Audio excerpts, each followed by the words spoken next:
Joseph ராஜா, ஆம் ஆத்மி ஒரு பெரிய drastic எஃபெக்டை ஏற்படுத்தும் அப்படின்ட்டு தேசிய சேனல்கள் பல விஷயம் சொல்லுது. இருந்தாலும் 21% வாக்களை பெறுவார்கள் என்கின்றார்கள். சில ப்ரிடிக்ஷன் செப்பாலஜி 10-12%. ஆனாலும் ஆம் ஆத்மியினுடைய ரோல் எப்படி இருக்கும் இந்த குஜராத்தில்? கெஜ்ரிவாலுடைய அந்த சாஃப்ட் ஹிந்துத்துவ அணுகுமுறை இதெல்லாம் முன்னெடுத்து சொல்லுங்கள்.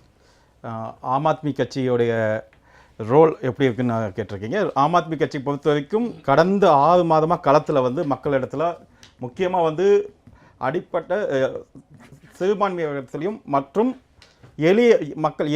ஏழை எளிய மக்களிடத்தையும் ரொம்ப தெளிவாக வந்து 6 மாதமாக களத்தில் எங்களுடைய வாலண்டியர்ஸ் இருக்காங்க. சரி, இதில் முக்கியமாக இப்போ குறிப்பாக நடந்த இந்த 89 தொகுதிக்கான தேர்தலில் கிட்டத்தட்ட 88 இடத்துல நாங்கள் போட்டி போடுறோம்.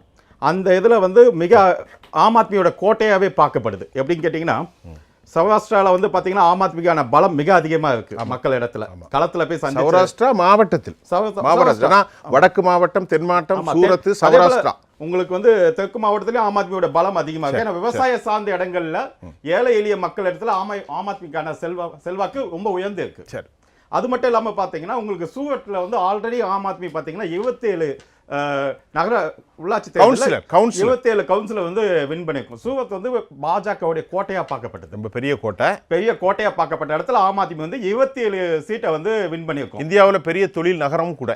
ஆமாம், இப்போ உங்களுக்கு வய வியாபாரிகள் கிட்டத்தட்ட 50 லட்சம் ஓட்டுகள், வய வியாபாரிகளுடைய சார்ந்த ஓட்டுகள் வந்து 50 லட்சம் ஓட்டுகள். தொழிலாளர்கள், ஆமாம், தொழிலாளர்களான ஓட்டுகள் வந்து 50 லட்சம் ஓட்டுகள். அது இந்த முறை வந்து ஆம் ஆத்மி பக்கம் வந்து சாய்ந்து இருக்குன்றது ஒரு கணிப்பு வந்து சொல்லியிருக்கு.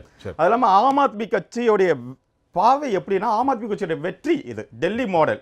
ஸோ இவங்க வந்து 2014 குஜராத் மாடல்னு சொல்லிட்டு மோடி வந்து எல்லா இடங்கள்லையும் தொடரும் போது அங்கே வந்து டெல்லி மாடல் ஒரு விஷயம், ஊழலுக்கு எதிரான விஷயத்தை கொண்டு போய் டெல்லியில் நாம் வைக்கிறோம். டெல்லி மக்கள் எல்லா மாநிலங்களும் தொடர்ச்சியான பிஜேபி வெற்றி பெற்றாலும் அந்த இடத்துல வந்து ஆம் ஆத்மி வெற்றியை கொடுக்குறாங்க.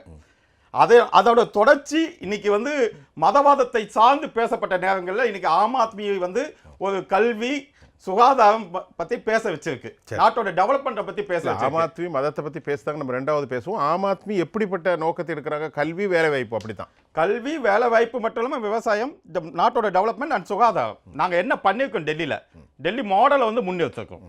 இன்னைக்கு குஜராத் மாடலை ஆம் ஆத்மி மாடல், டெல்லி மாடல் கண்டிப்பாக வந்து முறியடி.